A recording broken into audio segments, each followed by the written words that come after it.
I had an addition to the question, if I may. Yes? So, with the amount that I'm ready to receive and hear, I'd like some details on the origins of universal law. Whose intentionality was it? Was there a character? Was it even a person? No. Because every time I hear it's always been there, I feel like I want more satisfaction on that. Well, first we want to say, as a sort of excuse about why we're not going to go very far there, is because everything is moving forward, and what we are exhilarated about is the new conversations that we're having here today, of which there have been several. And trying to go back to the beginning of anything is not only difficult, if not impossible, it's counterproductive to a universe that is always moving forward. But with that said, we understand a curiosity, at least, about how it all got started. And so when we talk about universal laws, we're talking about vibration. We're talking about vibration and universal response to vibration. So let's just, in a really simplistic way, let's pretend that somehow we have identified or found the first thought. We have to make it up. We have to pretend it, because we can't really find it.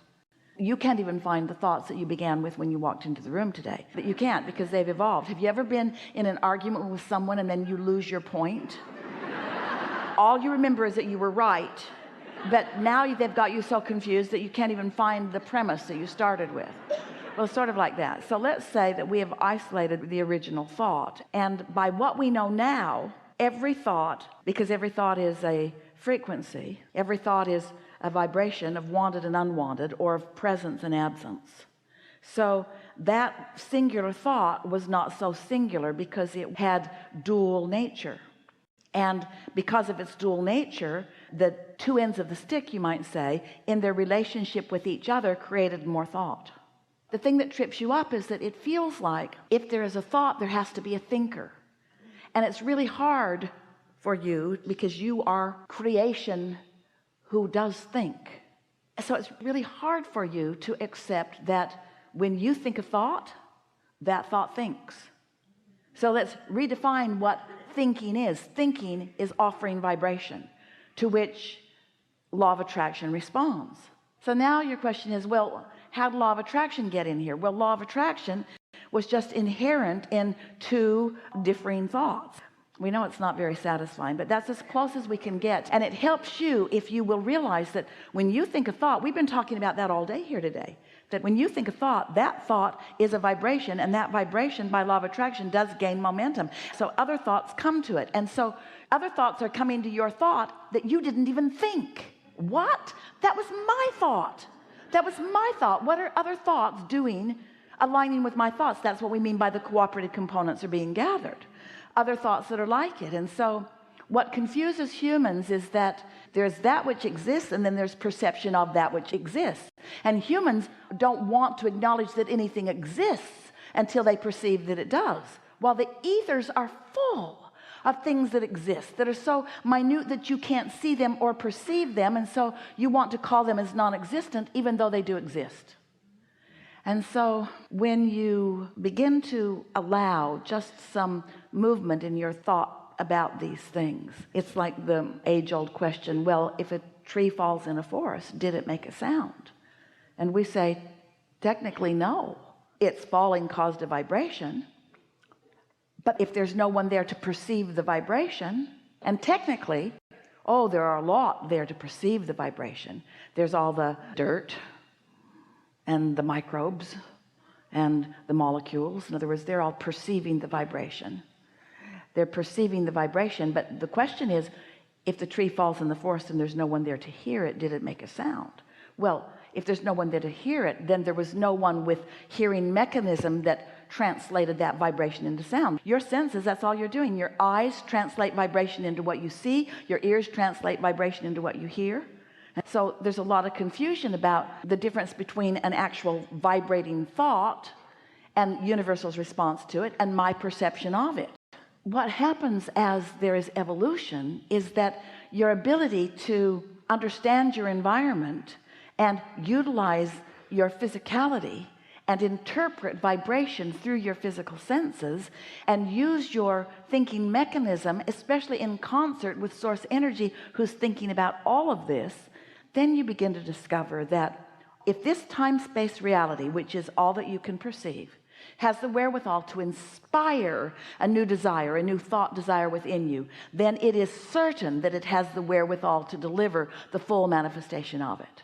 The question is, can creation go beyond perception? Which takes us right back to your original question. Think about your original question. Isn't that right where it is? Can creation go beyond perception? Yeah, but it's really slow going. And everything has the ability to perceive. So was there an orchestrator? Was there a godlike figure who had figured it all out? Was there consciousness like that? Of course. Does that which man wants to call God, does source energy, does it have a perception that is more expansive than my own? Yeah, way more expansive than your own. But that source energy, as it relates to you and those like you who are here, that source energy is perceiving through your lens. It's that co-creation of non-physical and physical that makes what's happening here in this time and space reality so delicious. So now where are you? Satisfied. Thank you. Enough? Yeah. Thanks so much.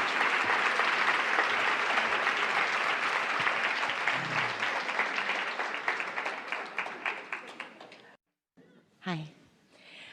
So I've had several of my questions answered already today.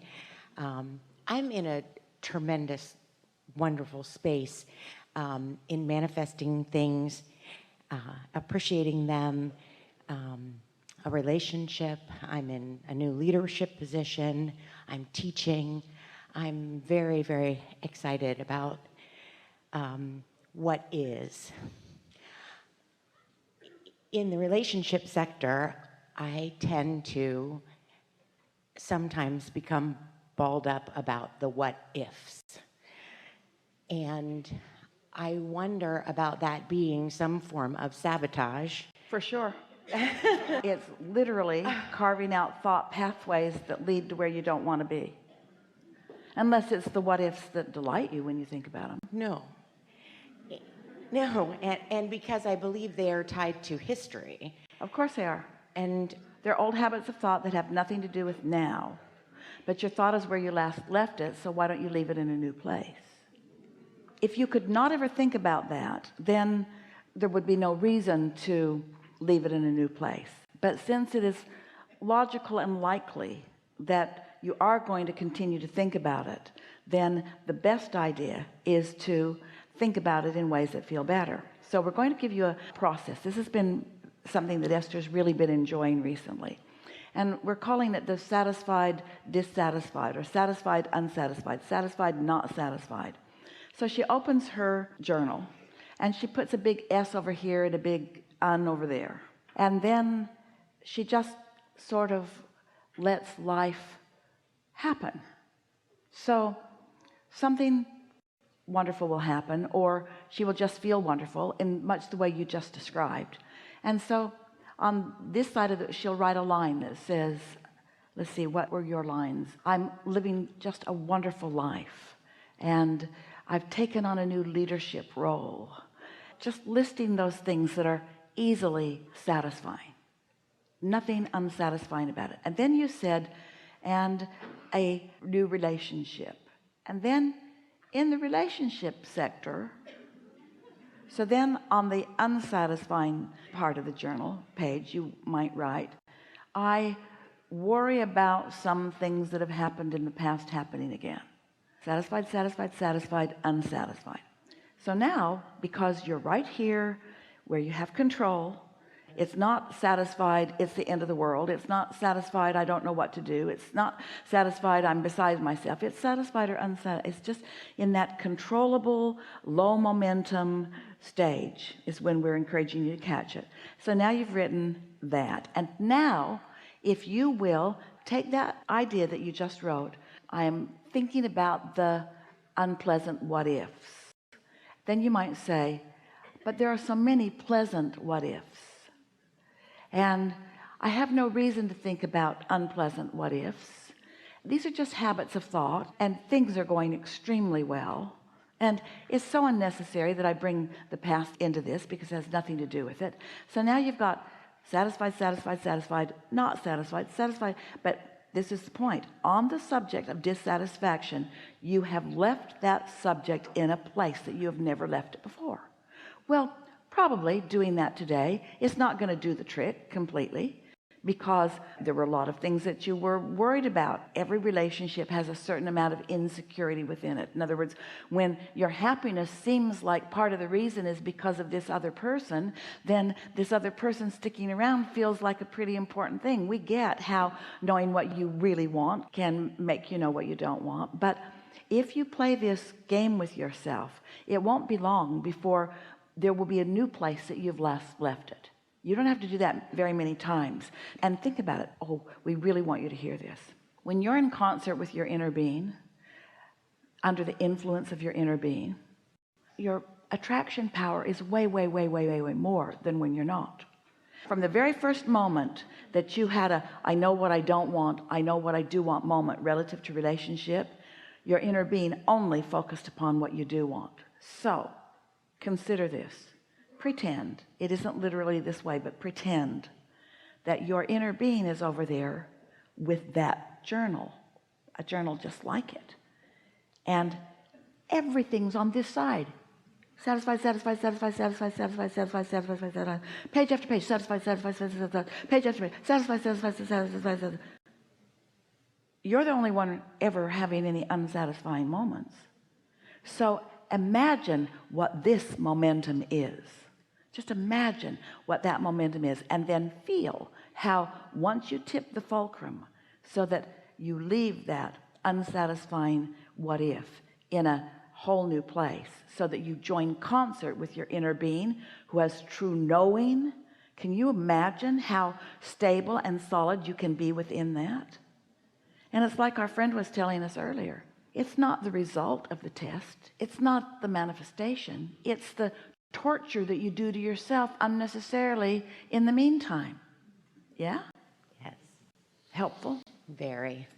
Thank Something you. more? Yeah.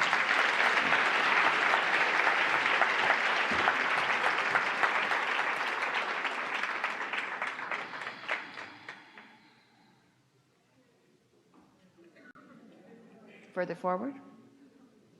Yeah. Wait. Come on. Keep walking. If you're not the one we meant, we'll whack you when you get here.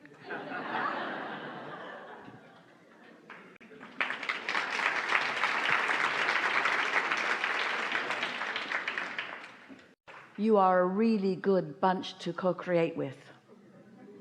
Without exception, everything we've talked about here today has taken thought beyond where it has been before. There's a satisfaction from our non-physical standpoint that while you may be sensing somewhat, getting a whiff of, we have never felt more satisfaction in the co-creative experience with a group of people ever before.